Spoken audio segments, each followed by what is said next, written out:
avec l'Europe, non pas dans cette union pour la Méditerranée que le président de la République française avait construit autour de Kadhafi, de Moubarak et de Ben Ali, ce qui était quand même formidable. Nous, quand on les a vus arriver en France, je dois dire qu'on a été quand même assez hallucinés. On ne s'est pas manqué d'ailleurs de le dire avec une grande force.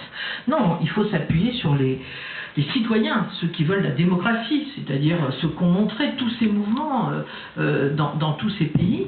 Et il faut une union pour la Méditerranée beaucoup plus grande, beaucoup plus large, pas de manière étriquée parce que le président français voulait la diriger. Non, il faut que l'Europe entière se sente tournée vers la Méditerranée et la Méditerranée vers l'Europe, parce que comme ça a été très bien dit, c'est ce que font les États-Unis et le Canada avec l'Amérique du Sud, c'est ce que fait l'Asie aujourd'hui, et nous savons que nous avons un avenir commun. Il y a plein de sujets déjà sur la table, sur le développement durable, sur la politique énergétique, sur justement la mobilité de nos populations.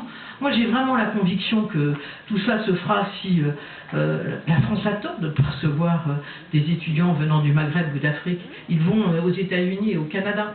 Et après, vers qui se tournent-ils quand il faut monter des projets économiques? Ben, pas vers nous. Et alors que nous avons tant de choses communes. Et notamment avec le Maroc, la langue, qui est quand même essentielle. Moi, je rêve d'un Erasmus francophone, c'est-à-dire où les étudiants pourront, dès lors qu'ils sont francophones, aller dans le cadre de leurs études dans des pays qui ne sont pas obligatoirement dans l'Europe. Mais c'est comme ça aussi que nos cultures communes et différentes aussi peuvent se coaliser, je dirais, pour être meilleures demain. Donc nous avons à construire cette vraie union pour la Méditerranée, et elle ne se fera que si l'Europe retrouve les valeurs qui ont été les siennes au départ. Donc voilà aussi ce qui est au cœur du projet de François Hollande, et qui m'a demandé aussi de vous dire.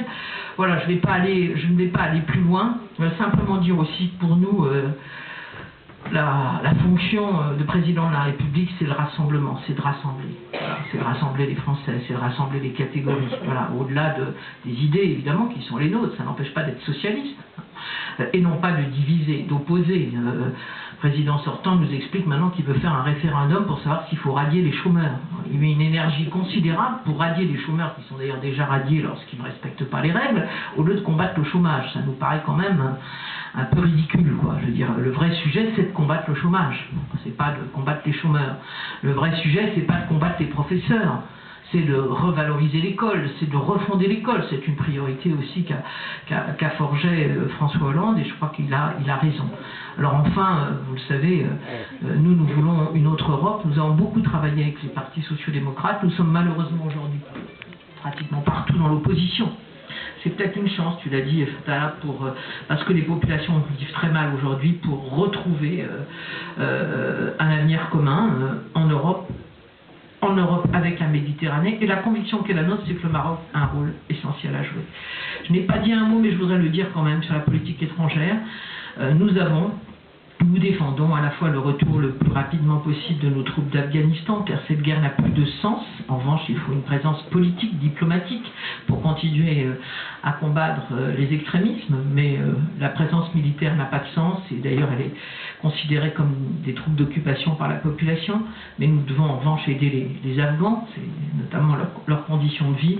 Et puis c'est vrai que, au-delà du discours de Dakar, triste discours dont je parlais tout à l'heure, le fait que la voix de la France ne soit plus entendue, je pense à la reconnaissance de l'État palestinien. Nous avons pris tout de suite une position. Nous aurions voulu qu'au Conseil de sécurité de l'ONU, la France affirme la création de l'État palestinien, avec bien sûr un État d'Israël qui vit en sécurité.